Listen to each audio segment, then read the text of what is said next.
na sua vida, agora no Café com Política. 8h44. No Café com Política de hoje, nós recebemos aqui nos estúdios o cientista político Malco Camargos. Bom dia, Malco. Bom dia, Thalita. Bom dia, Rodrigo. Bom dia, ouvinte da Rádio Super. O Malco, que sempre está aqui no Café com Política com a gente, Foi o nosso primeiro entrevistado. Sim, primeiro dia de Rádio Super. Os assuntos mais polêmicos, e hoje não poderia ser diferente, né, Malco? A prisão do ex-presidente Michel Temer ontem e outras 9 pessoas repercutiu aí no Brasil inteiro, fazendo com que a política sofresse mais uma reviravolta. Como que o senhor avalia essa prisão do ex-presidente Michel Temer? Nós temos que olhar por duas maneiras diferentes. Um primeiro é que a justiça funciona para todos, ou seja, um olhar positivo do que aconteceu.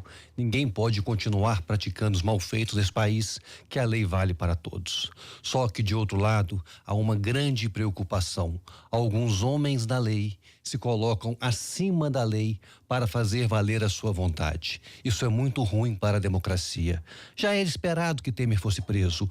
O volume de denúncias, o cabedal de provas é muito alto. Sem a proteção do STF, já mais longe do cargo, longe do aval da opinião pública, era esperado que isso acontecesse. Mas por que não ser julgado, depois condenado e depois preso? Essa é a ordem natural, é assim que funciona em qualquer democracia. Deveria ser assim também no Brasil. Na sua avaliação, Malco, foi uma espécie de resposta dada pela Lava Jato a essa recente crise que tem ocorrido com o Supremo Tribunal Federal?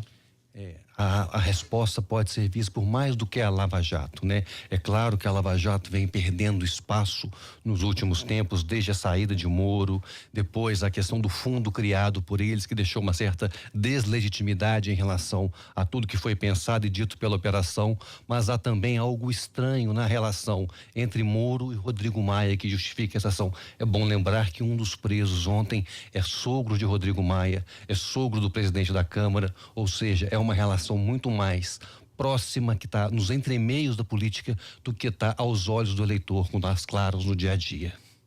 Como explicar, Malco, 2 ex-presidentes presos? É o que mostra o lado bom dessa história. A lei pode valer para todos.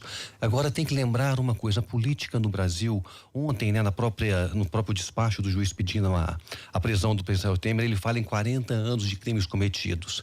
A gente tem que separar 2 tempos diferentes na política brasileira. Quando era esperado uma relação entre as empresas e os políticos, ou seja, a política foi financiada até o ano passado com a relação com as empresas. Era assim e era legal fazer assim. A ilegalidade da relação entre empresas e pessoas jurídicas só vem desde a última eleição, ou seja, é importante que nós consideremos os malfeitos só a partir desta ilegalidade. Era normal, natural que políticos se relacionassem com a empresa na busca de dinheiro para a sua campanha. Fazia parte do jogo político e era dentro da lei. Agora, Malco, em relação a essa questão da Lava Jato e talvez de uma certa precipitação na prisão do ex-presidente Michel Temer. A gente comentou isso aqui hoje na abertura do Super N. Você fez um julgamento, acho que muito próximo daquilo que nós fizemos aqui em termos de análise também. Na sua avaliação, se ficar evidente que a Lava Jato talvez ela se precipitou na prisão do presidente Michel Temer, que faltou esperar um julgamento para que ele de fato fosse preso, ela pode perder apelo junto à opinião pública? Ou já perdeu? Ela tem perdido. Agora tem uma outra questão, Rodrigo, que a gente tem que pensar, é porque a justiça tem perdido espaço. Uma das principais críticas do atual momento é o STF, né? E ele, na atual circunstância, não terá outro caminho que se não libertar o presidente Temer e os presos de ontem, dado ao que parece os excessos que foram cometidos. Ou seja, um constrangimento enorme será causado para o STF. Será criticado por parte da opinião pública, mas será também defendido por aqueles que preferem uma ordem institucional e uma garantia dos direitos. O que há de pensar é se é cometido excesso contra pessoas, da importância do presidente Temer, que excessos podem ser cometidos contra o cidadão comum, contra mim, contra você. Então é importante parar com esses excessos da justiça para que as coisas possam voltar à normalidade e a gente possa lidar com as nossas instituições com o respeito que elas merecem e não com o desrespeito por aqueles que praticam malfeitos ou por aqueles que usam seus cargos para garantir e defender os seus interesses. O Rodrigo comentou justamente no começo do Super N que o Marcelo Bretas o juiz usou diversas vezes a palavra 19 vezes o verbo parecer. Parecer.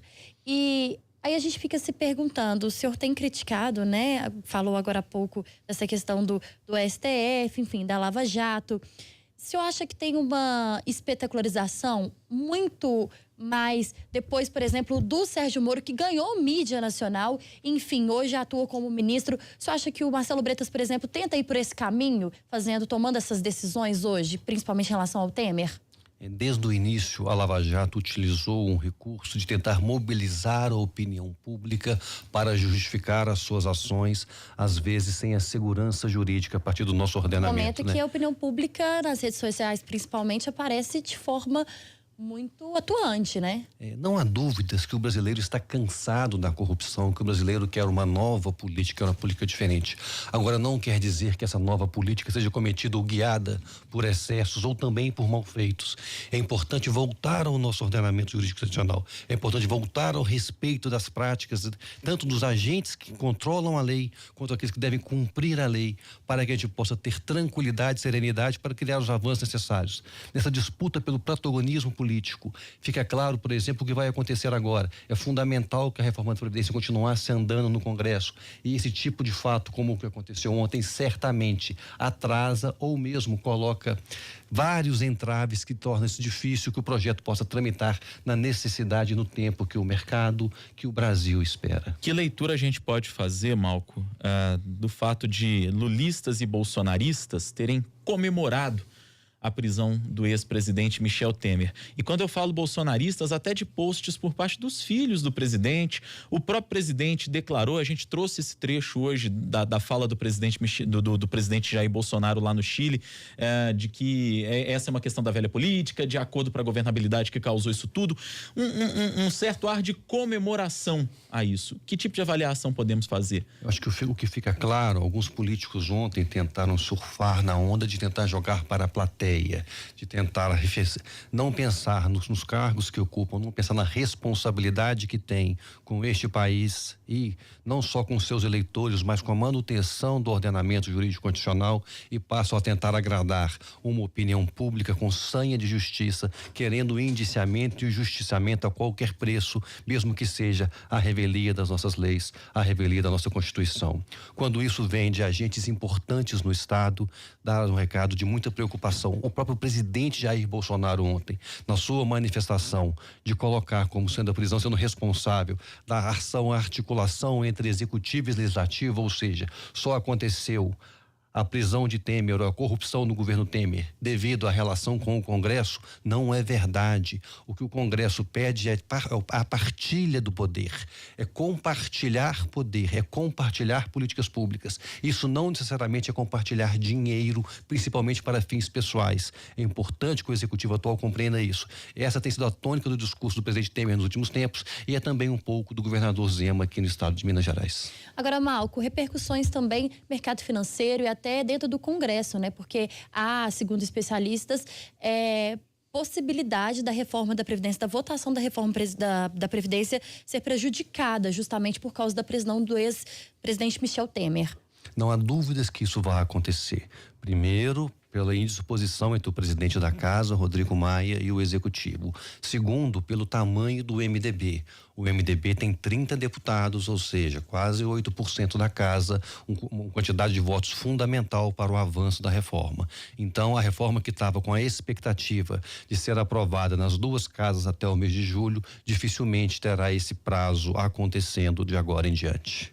Só mais uma coisa, é bom lembrar que quando Michel Temer estava na presidência da República, ele estava para votar a reforma da Previdência e aconteceu o escândalo da JBS, acabou enterrando a sua possibilidade de prosseguir com a reforma naquele momento. Espero que isso não aconteça, mas há chance sim de isso acontecer agora no governo Bolsonaro.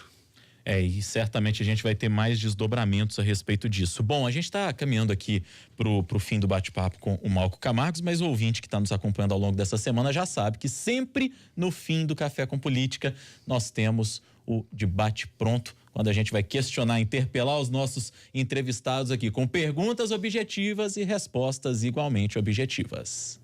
No Café com Política, hora do bate pronto. Malco Camargos, prisão de Temer. Desnecessária. Operação Lava Jato, necessária? Necessária, mas precipitando. Guerra entre Operação Lava Jato e STF. Perde de todo mundo. Espetacularização da Lava Jato. Também perde todo mundo e principalmente os brasileiros. Repercussão da prisão no Congresso. Paralisação da reforma da Previdência. País com 2 ex-presidentes presos, o que dizer? Uma tristeza, a necessidade de escolher melhor nossos governantes.